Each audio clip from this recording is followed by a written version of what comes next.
Welcome back to the first episode of Payrollin in 2024. I'm so excited to join you again after a little hiatus. Today, I'm going to walk through some of my biggest lessons and mistakes made in 2023. And man, there were a lot, so it was hard to choose from, but I've got some great nuggets for you there. I'm going to update you on what's new at Guru. And I've got a nice little leadership nugget tucked away for the end of this conversation that I literally just stole from one of our peers yesterday that I'm so excited to implement with my team and my daily rhythm. So you're not going to want to miss that. Thanks so much for joining me. Welcome to Payrollin.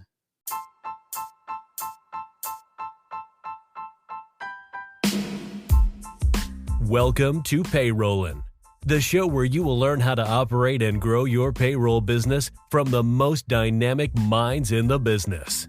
If your company offers payroll services, this is the podcast for you. And now, here's your host, Matt Vady. Let's go.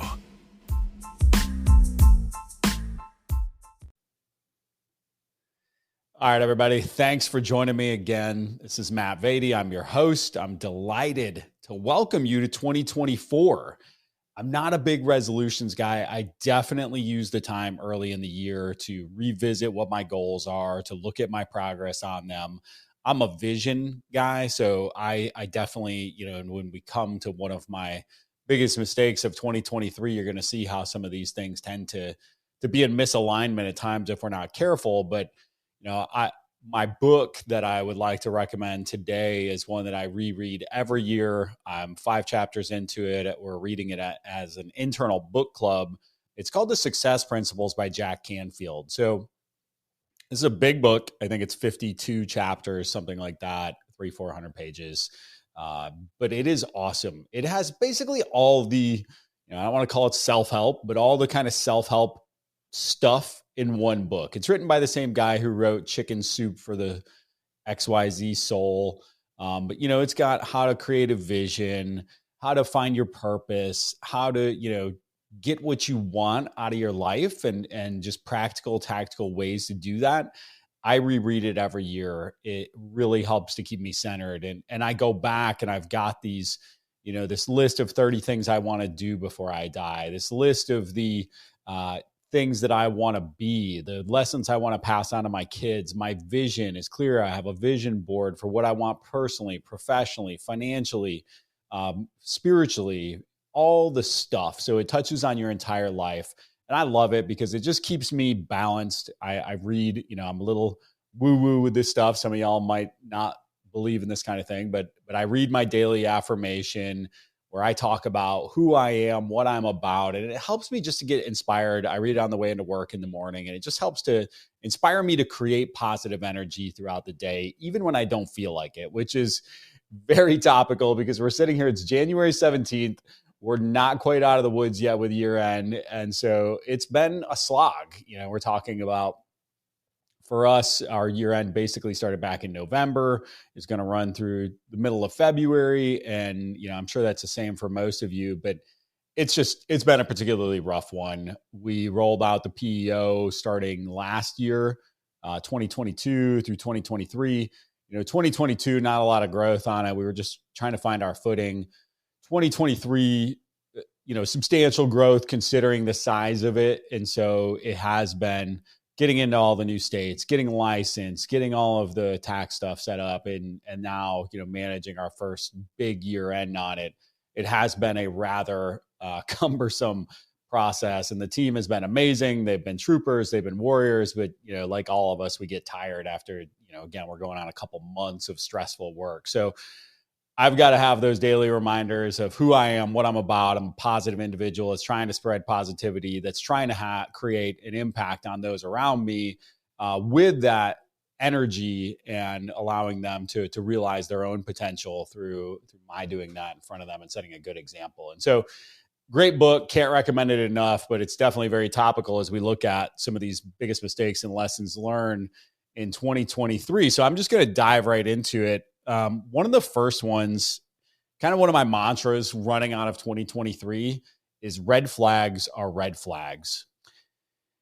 I just can't tell you how many times last year I got sucked into the halo effect of whether it be a candidate who we hire who had some things that just really shined and made me, think they were going to be a great fit for our team, and I ignored some red flags along the way, or whether it be a vendor, whether it be a big decision. We just had a lot of those things where, looking back, even when we were very diligent, followed our decision-making process, and we have one for hiring, we have a multiple step phase process there that's pretty diligent. We've added a couple things to that to account for some of these areas where we missed. When it comes to vendor selection, we follow EOS. I know a lot of you listening, Entrepreneurial Operating System. We do the issue solving track, which helps us to go through, make better decisions. We did that with many decisions, but still just kind of missed on a few rather large things. And that was the thing in 2023. I was telling a friend the other day, is the mistakes were, the more you grow, the more zeros you add to the end of your mistakes. And sometimes that can be, sometimes, listen, it can be catastrophic. It can kill your business. It can kill your personal financials, whatever it might be. But oftentimes it's just bigger, more painful lessons learned. And I'll never forget that first time, we built an app, back in 2019, 2018, and it was probably more like 2017, 2018. And so we've known from the start we were going to build our own software. It's just been a matter of figuring out which lane to build in, how to build it, where's the missing piece. Naively, I thought when we started this, I would come on, use some other white label payroll software like almost all of us do, and then figure out what everybody else is missing. What does Gusto not know that I can figure out with my 100 clients in Columbia, South Carolina? And then I quickly realized, hey, the reality is bureaus just need easy to use software that is, it suits the 80%, not the 20% of fringe cases. I know most of you, hand up, when you work with your vendor, you start to realize oh, hey, this thing can split an atom. It can handle every single fringe case under the sun in every jurisdiction in America. And then it gets feature bloat. Then it gets hard to use. Then it gets cumbersome. So we just didn't want to do that to our clients. And that was it. But anyhow, I digress. So we realized that one of the keys was employee onboarding. And so I had built an employee onboarding app back then, again, 2017 or 2017-ish, probably even before. We opened in 2014, 10-year anniversary this year. Need to get a little more energy going around that. I haven't quite got there yet. But so we had built this app that, at the time, it was me and another guy in customer support. And every time something went wrong, we didn't know what to do. We had to try to wait for the developers to fix it. We had to try to navigate the employee who couldn't onboard right there in the moment. So all of a sudden our service calls spike, and we've got an app that's not working as effectively as we had hoped. And eventually we had to make the decision to pull the plug on it. Now, thankfully, it was kind of a lightweight app. I'd had some offshore developers built. I think I put about 15 grand all into it.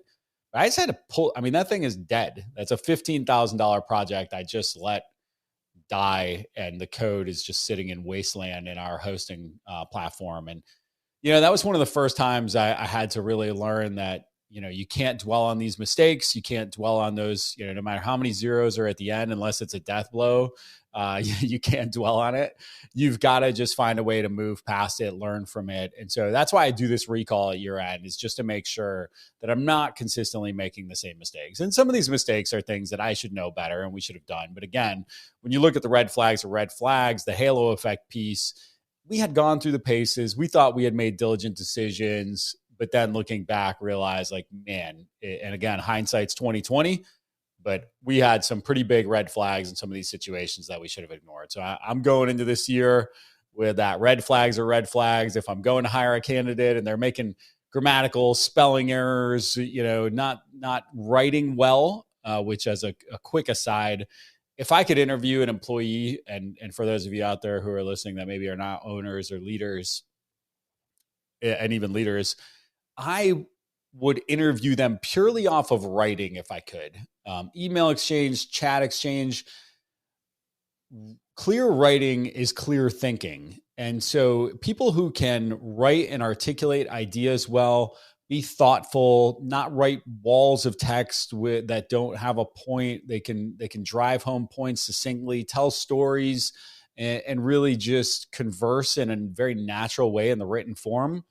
Tend to be great thinkers to me. I can unequivocally say that people that I know that write well have almost always been great hires. And so, anyways, 2023 red flags are red flags. I'm going to stop with the halo effect. I'm going to look at some of those things that are red flags a little bit deeper and make sure that I'm being conscious of that, not only in the hiring process, but throughout the vendor vetting process, the decision-making process, and just make sure we're being a little bit more thorough in that respect. So that was one of my first biggest mistakes. And this next mistake pains me to even say.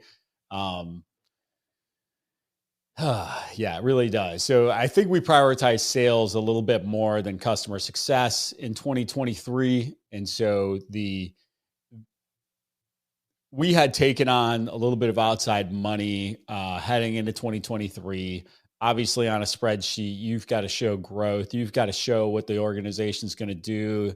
It's got to be up and to the right nonstop. The only way to do that is with salespeople. It becomes a bit of a chicken and egg issue where how many additional CS people can I hire when I've got, this number of salespeople out there that are still in their 3 to 6 month ramp time and aren't selling anything yet. And, I think as much as it created some headaches on the support side of once those reps finally did start clicking and deals started coming in and we, implementation started flowing through. And like I said, the PEO is still a little bit new and we made some updates to that, which caused a little bit of chaos. I think the biggest thing was it sent the wrong message to the team. No matter how many different ways I tried to articulate, the plan, where we were going with it, I never had buy-in from the CS team. And so looking back, I think that, making sure to continuously communicate that and make sure that they understand that, our customer success, our ability to be responsive, deliver an experience, provide the tools and resources that our clients need is the number one priority. Even though I sort of live by the mantra of nothing happens until somebody sells something, which is very true. There's just, there's no business done without sales. And it's hard to sometimes educate people on, hey, look, salespeople out there selling is great for you. It means raises. It means more customers. It means more opportunities for you to get promotions. It's not, the more static we are, sort of a referral-based founder-led sales organization, the less opportunity it creates for you. And if you don't want opportunities, this probably is not the place for you.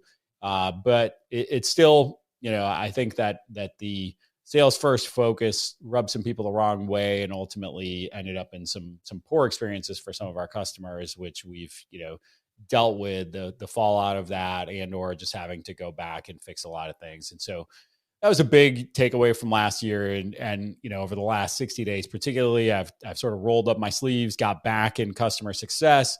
I'm in there answering tickets. I'm helping out the team. I'm kind of putting some elbow grease behind it. It's a balance of, obviously, you don't want to get too far down in the weeds as a business owner, but I heard something that changed my perspective on this a great deal a couple of weeks ago, and that's that the executives at Salesforce spend 30% of their time, are expected to spend at least 30% of their time talking to customers.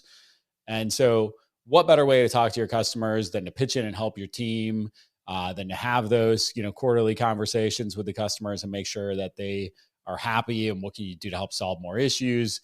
I think for some of us, and I know, I'll admit this out loud, I know some of you probably feel the same way, is that whenever I know if I'm going to sit down and have that hour-long conversation with a customer, I know it's going to create hours more of work that they're going to say, hey, what if we could do this? What if we could do that? What if we could do that? So there's a little bit of hesitance sometimes, depending on the level of service somebody's on, to sit down and have those, which is unfair to the customer, but it's reality. And so I don't come on this podcast to lie. I come on here to talk to you guys real for those of us that are in the payroll industry and feel this burn every day. But I've worked past that. We found new ways to make sure that we're providing our, keeping CS as the focus of what we do. As you know, as we've mentioned 100 times on this podcast before, it's the only way we can differentiate. I can't beat ADP. I can't beat TriNet. I can't beat Gusto on anything other than responsiveness, access to my team, access to us, access to me. And so, that was a huge miss for me in 2023 of just how I prioritize that. And so moving forward, we've already course corrected on that. I'm spending a lot more of my time customer facing and getting back to it. And I love it because our clients are amazing. We just have so many, if you're in this industry, one of the coolest things and why I've loved this industry, I've been in it since 2008, is because of the fact that I get to talk to such a diverse group of people with such a diverse group of businesses and goals and where they're at. And so it has been reinvigorating to get back into the daily conversations with entrepreneurs, even if sometimes that's yesterday. I think I closed 4 password reset tickets just to get them off somebody's plate. It's chaos right now, right? We're wrapping up January. Yesterday, we were coming in off a holiday. On Tuesday, everybody's inbox was slammed. So I just jumped in there and saw how I could help them out. So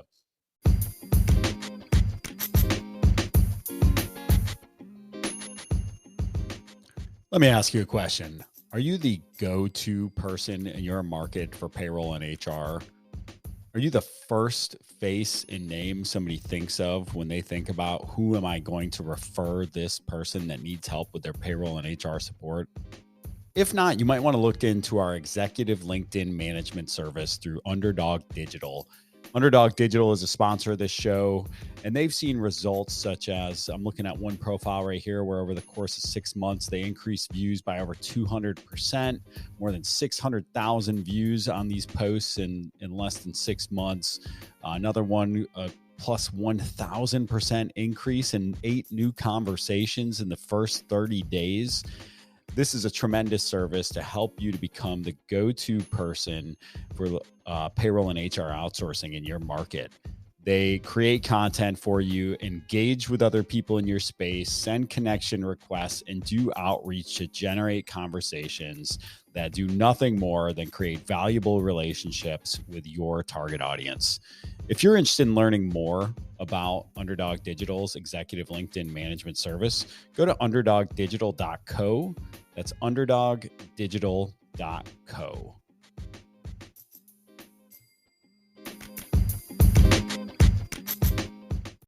All right, so that's a mistake we will never make again, and a blip on the radar. But next up was culture won't take care of itself. And again, this is one I know, and I think it's a direct correlation to that. I think we had our first ever sort of split between a CS team and a sales team and an implementation team, and kind of the some of the things that can come from that of just like people kind of not being excited when a new client comes in, more of like oh crap, here we go again, here's another customer.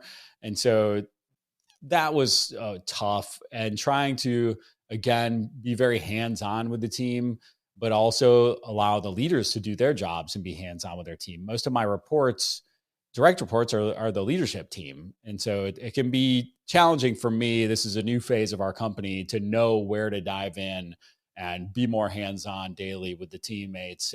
And I think that when I get back to, I talked about the leadership lesson that I'm going to hit on the back end of this. This is the perfect, simple summation of what I've learned last year. And so I'm excited to share that. And thank you, Sean Shanks, for sharing that with me yesterday. And y'all, let me just hit that pause right there and tell you how impactful and important it is to have conversations regularly, at least monthly, with others in this world.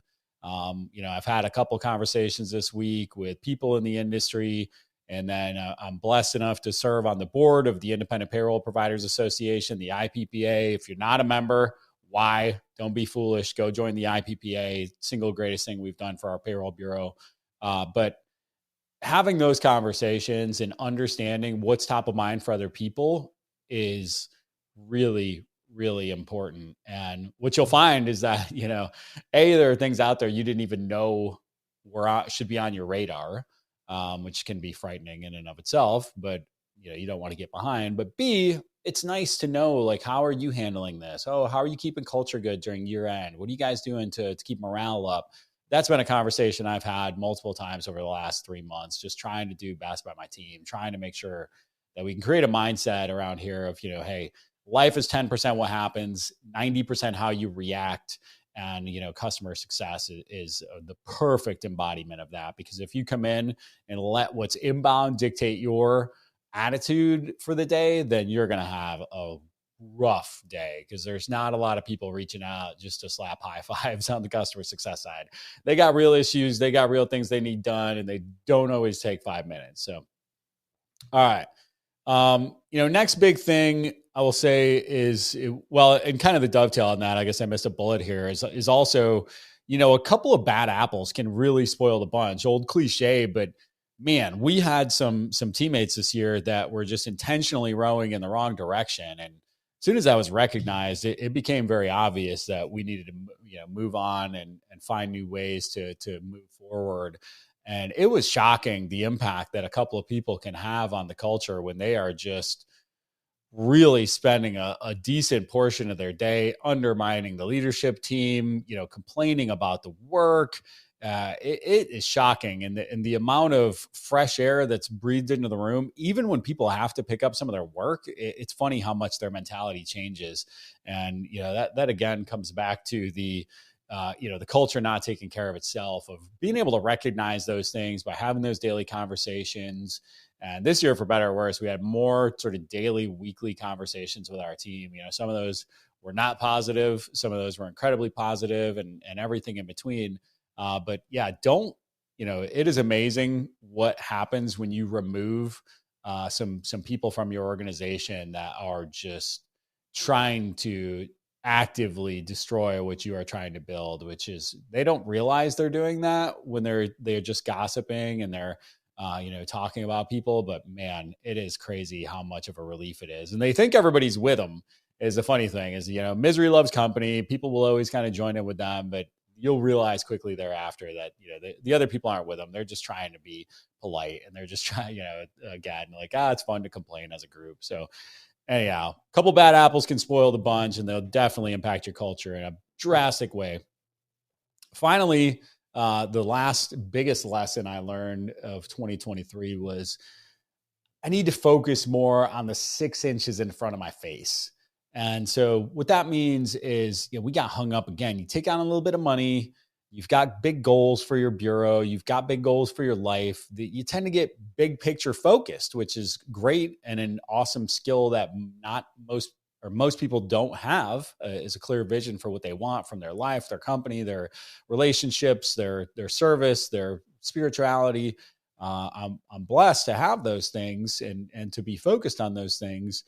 But at the same time, when you're living in a spreadsheet, when you're looking at it month to month, when you're not getting out there with your team, when you're not rolling up your sleeves, when you're not embodying the type of things that you should be doing, there's a balance there. And I haven't found it yet as far as, big picture focus and sort of nitty gritty weeds focus. But, planning has its place. And last year I spent too much time planning, strategizing, big picture focusing, instead of just really focusing on the stuff that was 6 inches in front of my face and making sure that we were executing on a high level on a daily basis and ultimately mastering the basics, which I think is, the most paramount thing in any business. Is that, when I interviewed people and wrote my book, one of the things that was said a couple different ways, but it was basically said the same thing over and over in respect to organizational culture. And that was kind of, you have to be at least a grade of a B across the board. So if it's performance management, you've got to get at least B. If it's hiring, you've got to get at least a B. If it's onboarding, you've got to get at least a B. If it's, on and on and on, all those different aspects, you don't have to be straight A's. You might have a C and an A, but you've got to get at least B's on average across the board, or else you will fail. And I think that was one of the areas this past year is, I lacked in some areas substantially, and as a leader, and I think it impacted our team and our business. And so that's areas where I'm trying to grow. 6 inches in front of my face is the mantra for 2024.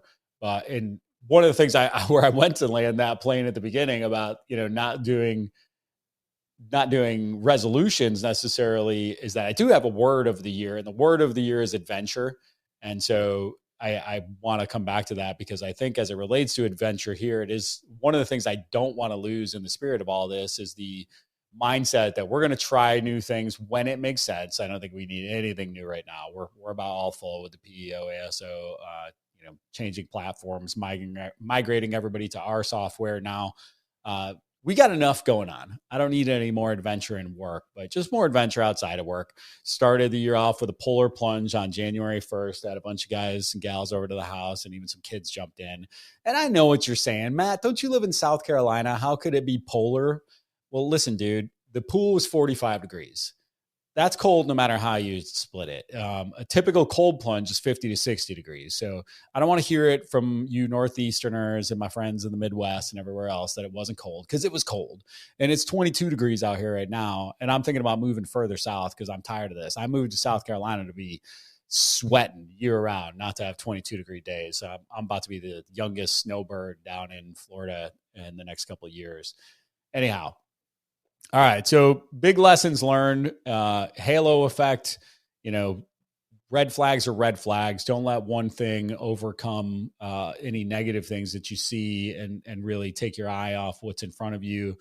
Don't prioritize. There's a delicate balance of prioritizing sales and the customer success behind that and the product itself. Your culture is not going to take care of itself. A couple bad apples will spoil the bunch. And you really have to be, one of the things is going back to that point, like I didn't even realize what was happening.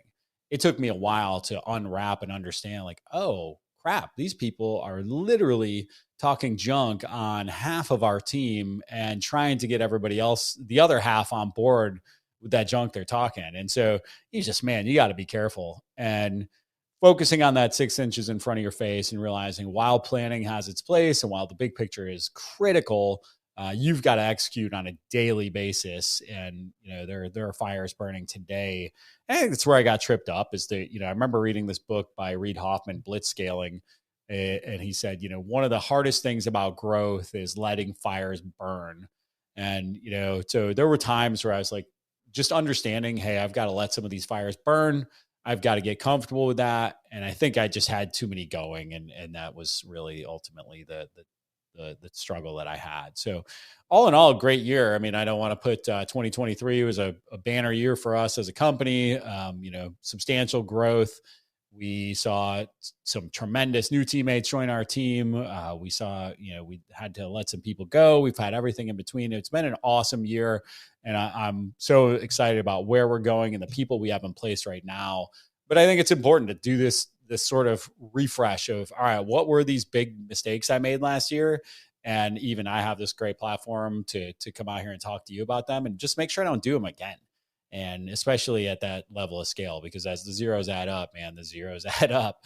And I'm going to finish it up here with a little bit of a leadership lesson. I've been trying to do a quote of the episode, quote of the week, quote of the whenever the heck I get around to publishing. But I got another episode coming out next week. We're going to be doing a IPPA Spring Summit preview. So I know you're going to be excited about that, man. We just have a killer lineup for this year's Spring Summit. If you have not gone out and checked it out, ippa.net. If you don't know what it is, go check it out. It's an association for payroll bureau owners and specialists. And I, again, can't say enough good things about it. But I was talking to Mr. Sean Shanks yesterday. We were talking about some of the programming for that Spring Summit. And I was just talking about the culture and how things go at year end. And he told me a simple piece of leadership wisdom that he got. I don't remember when he said a few years back or so, but every day he says good morning to everyone on his team. He stops what he's doing. He goes and says good morning to them. And when he leaves for the day, he goes through and says goodbye to everyone on his team. Sounds like a very simple thing to do, but I can tell you, I already see the value without even having executed on it for one day. It's just such an obvious, silly thing that to not be doing. Especially for those of us that don't have 50, 100, 250 employees to go around and say goodbye to. And even if you do, try to go around and say goodbye to as many as you can. Sometimes I have weird energy around this because I work 8 to 4. So I've been here, it's 9 a.m. right now. I'm seeing people start to trickle into our office. I've been here for over an hour. And when I leave earlier than everybody else. I've got young kids, they're 10 and 12 years old. I leave at between 4 and 4:30 every day. I got to start going running kids around to practice or picking them up from church and doing whatever. And so sometimes I'll be honest, I'm a little bit like, I hate to say goodbye to people when I'm leaving before them. It just feels, I don't, as somebody who's, worked his tail off to get where he is, continues to work my tail off, evenings, weekends, all the stuff it takes to make the business run. I just feel this guilt of leaving before people. I like to be first man in, last man out kind of guy. So I got to get over it and just understand that that doesn't really matter. It's a personal connection that matters. And so I'm grateful, Sean, for that small nugget of advice, and always grateful for our conversations because you are a wonderful human, and I'm grateful to have you in my network, and hopefully call you a friend one day. I know we haven't had maybe enough conversations where you'd call me that, but little love letter to a broski there. That's it for today. I appreciate you guys coming by and listening. Please make sure, it's been so long since I recorded, I almost forgot the most important part. I got to put this at the beginning. It's the gentleman's agreement and the lady's understanding. If you found any value in this, and if you made it this far, especially, please do me a favor. Follow the LinkedIn Payrollin page and subscribe to our YouTube channel. It will collectively take you 30 seconds. Go on each one and just search Payrollin, and we'll pop right up. Just hit that subscribe, like button, whatever you got to do. But please, it helps us to create more of this awesome content. It definitely encourages me. The more of you I talk to, I'm getting excited to see everybody at IPPA again, come up with some new ideas and topics and things to talk through. But man, it's just an honor and a delight to walk alongside all of you, and I appreciate you. Have an awesome day. If you enjoyed that episode, please share it with someone else you know who might enjoy it and learn from this. And also, please rate us 5 stars on your favorite podcast player. We really appreciate you taking the time to listen, and also don't hesitate to reach out with other topics you'd like to hear more about. Thanks so much.